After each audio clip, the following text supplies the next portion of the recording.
Hey guys, welcome to our channel. ఈరోజు మన ఛానల్లో కుష్కా బిర్యానీ రైస్ ఎలా చేయాలో తెలుసుకుందాం. ఏ వీకెండ్స్కి కానీ ఎప్పుడైనా అకేషన్స్కి కానీ నాన్ వెజ్ కర్రీస్ చేసుకున్నప్పుడు ఇలాంటి కుష్కా బిర్యానీ రైస్ని ట్రై చేసి చూడండి. అబ్బా ఇంకా తినాలి అని అనుకుంటే అప్పుడు అడగండి. ఇలాంటి కుష్కా బిర్యానీ రైస్ ఏ నాన్ వెజ్ రెసిపీస్తో కానీ రైతాతో కానీ చాలా సింపుల్గా రెస్టారెంట్ స్టైల్లో మన ఇంట్లోనే ఈజీగా చేసుకోవచ్చు. మరెందుకు ఆలస్యం, ఇలాంటి బిర్యానీ రైస్ని ఎలా చేసుకోవాలో చూసేద్దాం రండి. ఫస్ట్ 2 కప్స్ రైస్ తీసుకోవాలి. మనం తీసుకున్న రైస్ని బాగా కడిగి ఒక అర్ధగంట సేపు నానబెట్టుకోవాలి. నేనైతే బాస్మతి రైస్ తీసుకున్నాను. మీరు నార్మల్ రైస్ తీసుకున్నా ఏ రైస్తో చేసుకున్నా సరిపోతుంది. ఇలా 1/2 అవర్ వరకు మనం పక్కన పెట్టుకోవాలి. తర్వాత కుక్కర్లో 5 టేబుల్ స్పూన్స్ ఆయిల్ హీట్ చేసుకోవాలి. నేను ఆయిల్ వేసుకుంటున్నాను. మీరు గీ కూడా యాడ్ చేసుకోవచ్చు, అది ఆప్షనల్. ఇలా హీట్ చేసిన తర్వాత ఇందులో బిర్యానీ ఆకు, దాల్చిన చెక్క, లవంగాలు, యాలకులు, షాజీరా, జీలకర్ర వేసుకొని మంచి అరోమా వచ్చే వరకు ఫ్రై చేసుకోవాలి. ఎందుకంటే ఇవి వేస్తే ఖచ్చితంగా మన రైస్కి మంచి ఫ్లేవర్ అనేది వస్తుంది.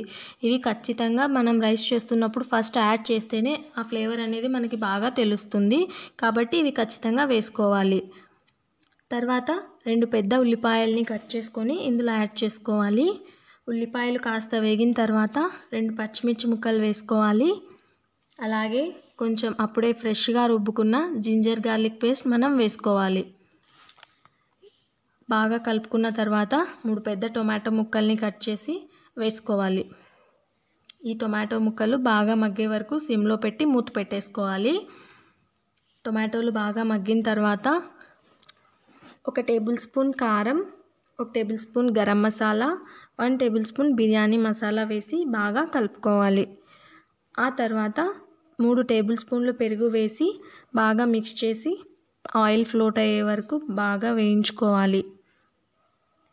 ఇలా వేయించుకున్న తర్వాత మనం ముందుగా నానబెట్టుకున్న రైస్ని వాటర్ మొత్తం తీసేసి ఓన్లీ రైస్ని మాత్రం ఇందులో వేసుకొని బాగా మిక్స్ చేసుకోవాలి.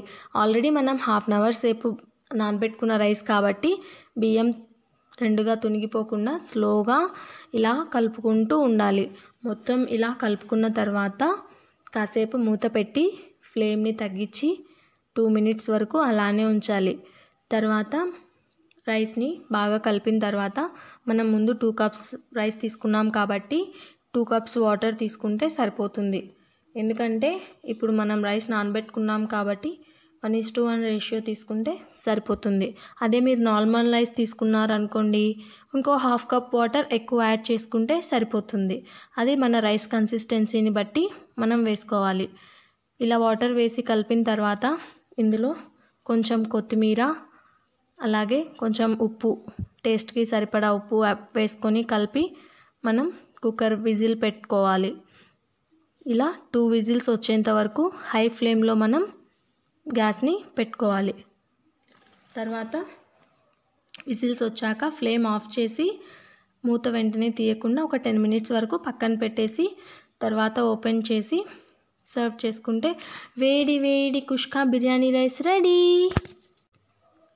చూసారుగా ఎంత మంచి అరోమాటిక్గా ఎంత బాగా వచ్చిందో.